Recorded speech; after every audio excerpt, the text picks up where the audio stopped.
Hey! Hey! Hey-o! What's up, everybody? We're making pasta sauce today, or at least tomato sauce. We've come to the end of that time of the year when the garden's closing up, the leaves are falling, it's getting colder, and that means time to get stuff out of the garden. And if you can't eat it all, you gotta do something with it. So we decided to do what we did last year. We have a video up of, no, it was last year. Yes. Yeah, it was last year. Yes. Using the Squeezo to make sauce. And we're going to do it again this year. So we've got everything set up and ready to go. We've done a little bit of different stuff this time. We have. The first thing that we did differently was instead of keeping the tomatoes in the fridge, we actually froze them as they were getting ready out of the garden. So this morning we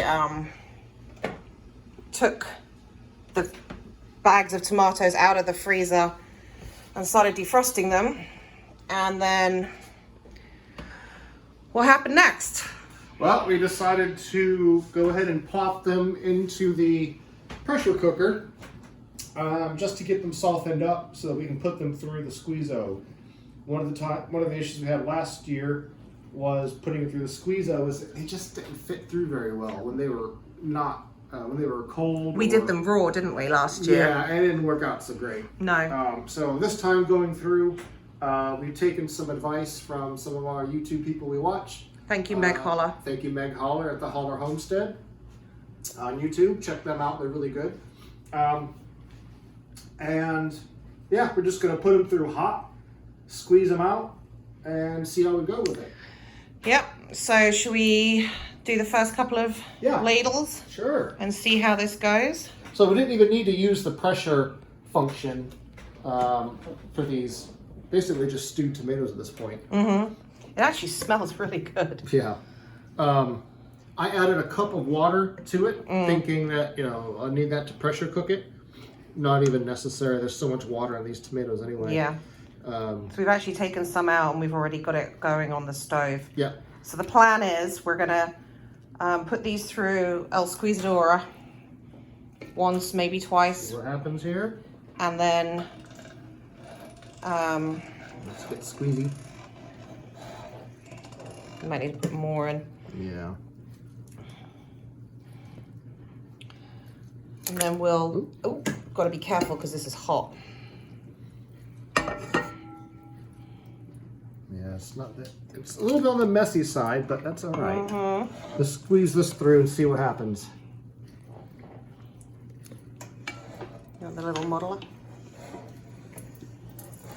So we got a lot of liquid coming out. We do. We're going the right way with it. Try the other direction. There it is. Yeah, so it's a lot of liquid coming out. But this is so far going much better than it did last time. Well, I'm going to need both hands, I think. So you already got some seeds being... Yeah, you can see there that that's out. where the sort of seeds and skin get so caught. you can give me that.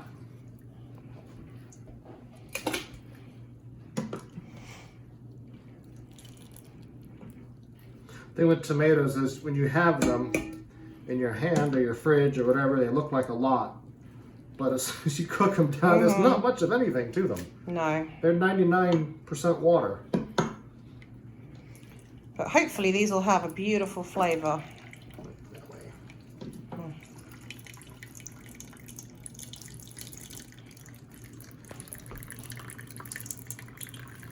So what we did last year actually was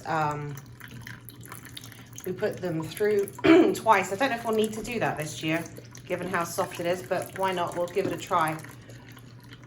Because the idea is to have very dry skin and seeds in the bowl down there at the end of squeezing them.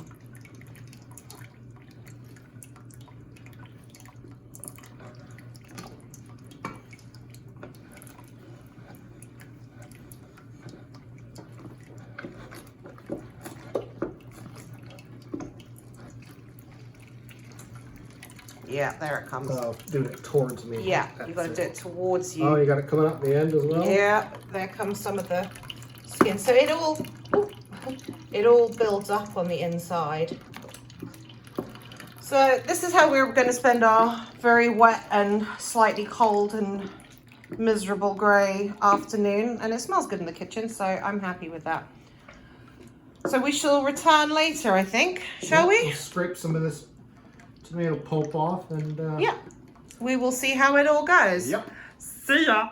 Okay, so first batch of tomatoes done, squeezoed. We put them through a couple more times. And now we have just added the smooth sauce. It's almost juice at this point, really. Yeah, I mean, it's... But we each had a little taste of it, took a spoon, and no kidding, it tastes like tomato soup at this point already. I've not done anything to this other than just a little bit of salt, because the plan is we just want to can it as very simple tomato sauce, so that when we go to use it, we've got flexibility on what we use it for, whether it's pasta sauce, whether it's chili, whether it's, I don't know, soup base, whatever. So we're keeping this on the heat as our first batch. So we got a pretty good heat going on just to keep it hot. And we have another batch of tomatoes here that are going to soften up. And you got the Squeezo, as you've already used a little bit. The debris that's left behind. And we've got another, got a lot of eggs. We've got another bowl of tomatoes to do here. So we got 3 batches. So we got the one that we've done, the one that's still cold is sitting here, and the one that's in the pressure cooker ready to go, or getting ready to go. So besides that, we just have to wait for this to... I think we're just going to wait for this to reduce down. So we're going to cook this probably for, I don't know, 2 hours, 3 hours, something like that. Make it a little bit thicker. However long. You got some spill. Yeah, I know. I'm covered in it. Well, you did throw tomatoes at me as well, so... Okay, well, anyway, we'll update this in a little bit and let you know what we have. Bye for now. Bye. So we're now 2.5 hours later. It's coming along. It's reducing nicely. You can see the top where the pan actually was filled to and how much it has reduced by. And it's probably been going like this for about an hour. We added fresh garlic, some grated onion, salt, pepper, the usual sort of stuff. We are going to put some fresh herbs into the jars as well when we can it. So it's looking good. So the canning jars are now clean, and we are going to do 6. So that's what the pressure counter holds. So we've got 6 1 quart jars ready to go. We've got the lids and the rings that you put around to seal them when they go into the canner. It's still pretty wet out there, but you know, it's nice and warm in here. So that's where we're up to now. We're just tidying up a little bit. We've actually cleaned the kitchen up, just waiting for the next load to go in the dishwasher, and then we will be getting on to the canning process of this. So hopefully maybe another hour or so and we'll be able to get the pressure canner out. So that's where we're up to now. Hi. Hi. So we have, let me move you around. Sorry, our dirty kitchen, but it's all right. We have our giant pot of sauce here. You can see where it was when we started off boiling it and reducing it. Now you can see it's all the way down further. So it's, I wouldn't say half, I would say maybe reduced down by 1/3. So that's looking good. And Jen is just here getting the cans ready. I am. Or jars, whatever The you want to call jars. them. So It's a little, our kitchen's a little small, so we're just trying to... what we're doing right now is, this is citric acid. So this is like the stabilizer. So we put a 1/2 teaspoon into each jar. So citric acid is just the stuff that you would get in like, lemons, oranges, any citrus fruit that has acid. It's just citric acid, nothing different. Yeah. So that's done. We're then going to, we've got some fresh oregano. I'm just gonna drop a little bit into each jar. Let's see how this goes. We're just winging this one. We don't know how it's going to come out. Yeah. A little bit of oregano. We got the biggest leaves of basil ever, We do. so I tore them in half. I figure I just throw it in one in each. I think one in each. That's what everyone I've seen do that. Or do this. That's what they do. So next we want to start filling the jars. Now where did I put my needle? We do have a pressure cooker here, a pressure canner. So right now we have the water prepping for that, getting hot. That's hot. That is hot. That's very hot, actually. So I'm going to move this slightly this way and hope I don't throw it all over the place. Oh, got my finger in the way. I'm going to try and do this over your head. Okay. Switch this around. Sorry, everyone. I'm not the best cameraman in the world. It's not, but it's fine. So the jars are hot. The sauce is hot. And the reason for that is to prevent the jars from breaking with the heat of the sauce, because obviously tomatoes have got a lot of sugar. And Be around. Sorry, everyone. this is great. YouTube's probably like, what is going on? What are you doing? So we need to leave an inch headroom. I believe there's a line. There it is. So we've actually got this little measuring thing. Yeah, it's close enough. Maybe a little tiny bit more. Close enough is only good in hand grenades and horseshoes.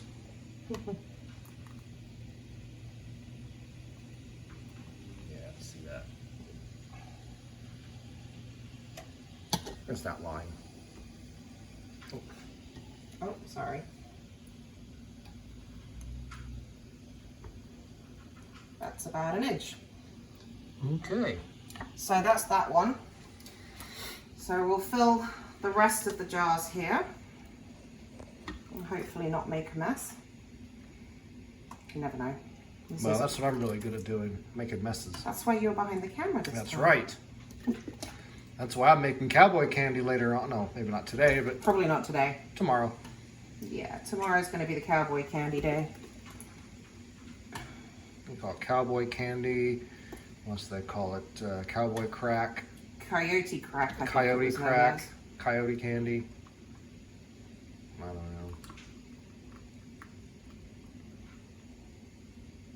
Yeah. Yeah, I think so. I'm gonna check with the Yeah. the old checker. A little tiny bit. I mean, does it really make it? No, it won't make a difference. There. I think that'll be good.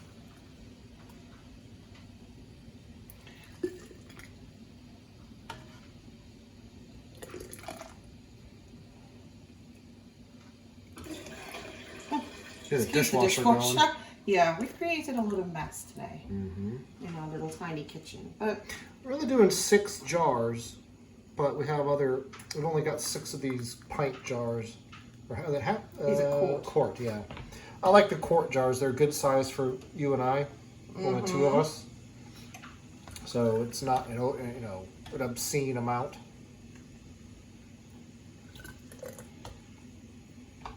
I'm sure that there will be plenty of people who will tell me that I'm doing this completely wrong. But I don't know. Everyone's got an opinion. Everybody has an opinion, but quite honestly, Opinions are like buttholes. Everybody's got one. but you know, this is our second attempt at canning our produce.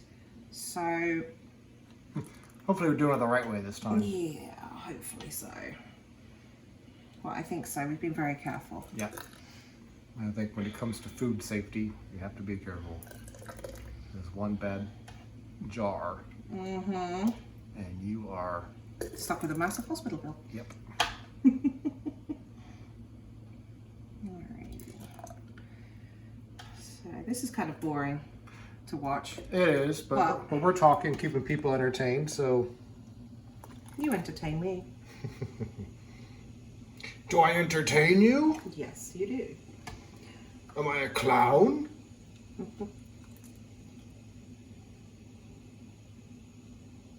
Yeah, well, I think you all can see what's going on. You got 5 jars filled, 1 more left. And we still got a lot of sauce left, but yeah, it's not that much left. We'll dish some up for us for tomorrow to make some dinner with. Probably give one to our neighbor Zach. He's a sauce fanatic. He loves making pasta sauce. He's going to bring us one of his, so maybe we'll trade. But the garlic, the tomatoes, all of them were grown in our garden. Yes, they were. The garlic was grown down the road, about a mile away from a local guy who does a lot of garlic. Thaxton's Organic Garlic on State Route 303 here in, well, I guess it's Streetsboro, but real nice guy. Hooked us up with a good amount of garlic. And the basil and oregano, giant eagle, unfortunately, sadly. Our oregano and basil just did not grow this year. I need to get better at growing the herbs. I think I planted them too early in the year, too hot, and they just didn't grow. That and the Japanese beetles got them. They did. All right, so we've got enough headroom. So what we do now is remove any of the air bubbles. So we just give it a little stir, make sure there's no air bubbles that can cause explosions. And the whole time you're trying to keep the rims of the jars clean. So it'll make a good seal. So I think air bubbles happen more with like canning vegetables rather than sauces, from what I understand. Hey, you. Yes? Have you ever canned anything like this before, like with a pressure canner in a hot bath? No, this could be a big bomb on the stove. I don't think it will be. The reason I ask that is because I just want to tell everybody how proud I am of you for learning how to do a new skill like this. You know, it can be scary doing something like this. This is actually really scary. Because one, you can have a bomb go off essentially, and if you don't do your pressure canner right. If you don't do it right, you can have botulism in your food. Yeah. So, it's a little scary, and I'm here to help. It is scary. I don't know what I'm doing. None of us know what we're doing. Nope. Other than just figuring it out as we go. So the next thing is putting these lids on. And the reason that she uses the little magnet is one, it keeps you from having to touch the lids, which introduces, which sometimes introduce germs. But that's what you've got the vinegar Yep. for. So if you do have to touch it, like I just had to do there, because I managed to get some sauce that I'd put on the side on it, which then you just have to vinegar it. So this is where I start to get a little confused, because I know you said it, you're not supposed to put it all the way tight, just finger tight. Yeah, just barely snug. I've seen it before where people crank it all the way down, and what happens is these things expand in the heat because it's heat, and when it expands, it explodes. It is just finger tight, and that is what we have discovered in our research. We have spent quite a lot of time researching how to do this after our epic fail last year. Now, so those are all finger tight. Because they are hot, I'm now gonna put these straight into the I'm gonna back camera. up. I might start on this side.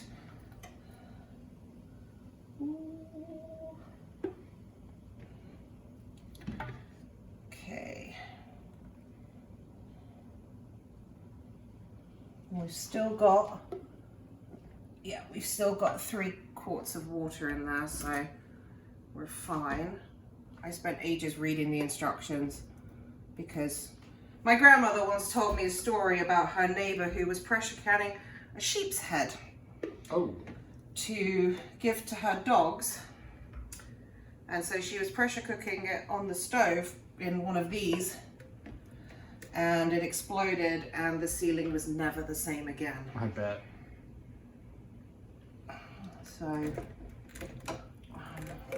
So it looks like... Just move this around a little bit just to space them evenly. So it looks like you get a good, 6 jars in here easily. It says 7, so we could probably get one more, but we don't have one more. We don't want to, no reason to. So what I'm going to do now is turn this around so that we can get that on. We need to crank the heat up. All the way. And we need to... I've got it the wrong way around. Oh, it's heavy. Oh, it's heavy. Oh, yeah, that weighs a ton. Good job, we are strong like bull. So we now have to line those up, push down, and close. And the heat is up. So now we are going to give... There's our pressure gauge. This, you can see where 10 is. We need to hit 11 psi. And once we hit 11 psi, we hit the timer to start for 10 minutes? No. 20 minutes? What we need to do first is let the steam start coming from this little steam thing here, this steam pipe, and let that go for 10 minutes. And then the pressure will, then we put the little pressure cap on there. Right, yeah, sorry, And I then, skipped ahead, yeah. then the pressure will start to build. With our altitude, we need to get to 11 pounds of pressure, which will show on this gauge here. We then cook it for 15 minutes at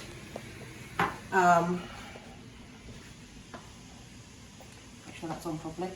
Cook it for 15 minutes or boil it, whatever it is. I don't know, are we cooking? I'm not sure. We're canning. We're canning. We can it for 15 minutes? So we do it for 15 minutes. Process it for 15 minutes. You'll see this little button at the back here. As the steam builds and then as the pressure builds, this will go up and down as the steam is building. It's already starting. If any of you have an Instant Pot, you'll recognize some of these things that it's just automatically done on your Instant Pot. Yeah. Same idea. principle, just the low-tech version of it. I did check to see if you could use an Instant Pot to can vegetables and things, and it says expressly do not use an Instant Pot. The reason being is you cannot regulate the pressure. You only get high pressure and low pressure in an Instant Pot, and it doesn't say what PSI it is. So we've now got steam. We can see steam coming from the funnel. So it's now 5:50, so at 6 p.m. we put the pressure lid on that and we wait for it to go up to 11 psi.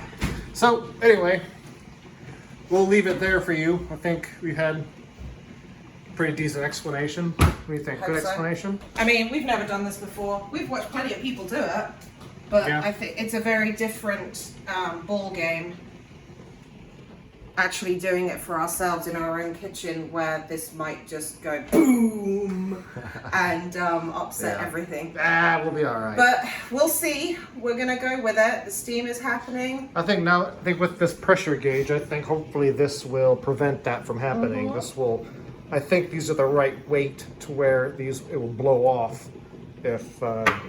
That's the regulator. Yeah. But what we'll do in the meantime is there's not actually that much sauce left. There's maybe 1 or 2 tubs full. Oh, nice. I'll put that for dinner tomorrow. That's going to be tomorrow's dinner. The house is very steamy and it smells great. Yeah. Not even. Okay. All right, everyone. We'll see you later. Bye. Say bye, Jen. Bye, Jen. So the cook time is done.